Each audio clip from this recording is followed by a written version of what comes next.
एक विवेकशील, विनम्र और गांधी जी के सिद्धांतों के प्रति प्रतिबद्ध थे। समाज के उत्थान के लिए शिक्षा। डॉक्टर राजेंद्र प्रसाद का मानना था कि शिक्षा समाज के उत्थान के लिए एक महत्वपूर्ण उपकरण है। उन्होंने हमेशा उच्च शिक्षा और सामाजिक जागरूकता पर बल दिया। आप लोग हमें बताइए कि शिक्षा क्यों जरूरी है। जल्दी से कमेंट कीजिए कि शिक्षा क्यों जरूरी है। जल्दी से कमेंट कीजिए शिक्षा क्यों जरूरी है। उसका आंसर कीजिएगा, क्वेश्चन में मत लिख दीजिएगा उस पर। उन्होंने भारत में धार्मिक और सांस्कृतिक एकता को बढ़ावा देने की कोशिश की। उनका मानना था कि भारत की ताकत उसकी विविधता में है और इसे संजो कर रखा जाना चाहिए। वे जीवन में सादगी और ईमानदारी के सिद्धांत के प्रति पूरी तरह से प्रतिबद्ध थे। उनका जीवन सभी के लिए एक आदर्श था। डॉक्टर राजेंद्र प्रसाद का निधन, यानी कि डॉक्टर राजेंद्र प्रसाद की मृत्यु 28 फरवरी 1963 को हुआ। उनका निधन भारतीय राजनीति में एक युग के अंत के रूप में देखा गया। उनके योगदान और विचारधारा भारतीय राजनीतिक और समाज में हमेशा जीवित रहेगा।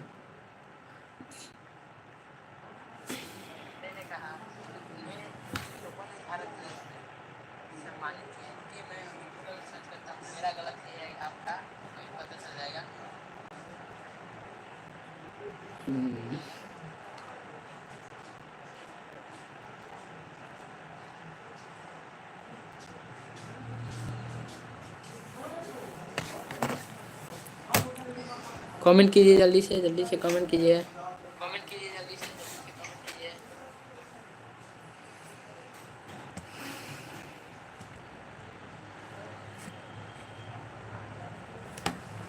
ये कर रहे हैं, अभी का जुड़े हैं जी। राष्ट्र के लिए उनके योगदान की मान्यता में डॉक्टर राजेंद्र प्रसाद को 1962 में भारत रत्न, भारत के सर्वोच्च नागरिक पुरस्कार से सम्मानित किया गया था। उन्हें उनकी 128वीं जयंती के अवसर पर 2012 में बिहार और क्या है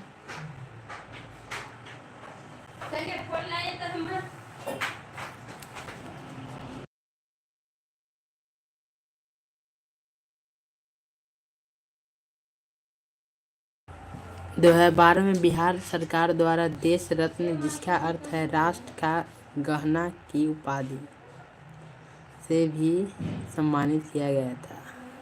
आपका बात सही हो सकता है। चलिए आगे हम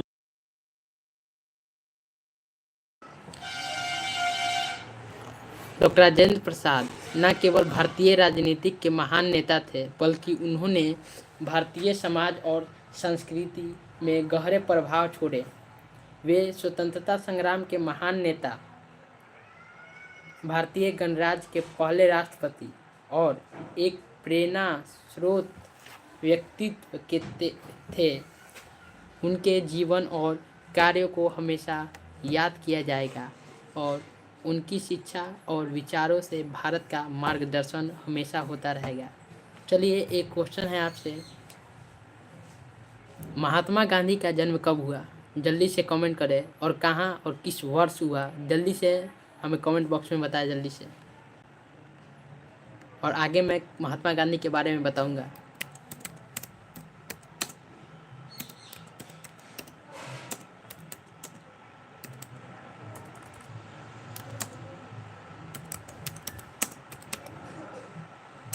जल्दी से बताइए महात्मा गांधी के बारे में, उनका जन्म कब हुआ, कहाँ हुआ और किस वर्ष हुआ। जल्दी से कमेंट कीजिए।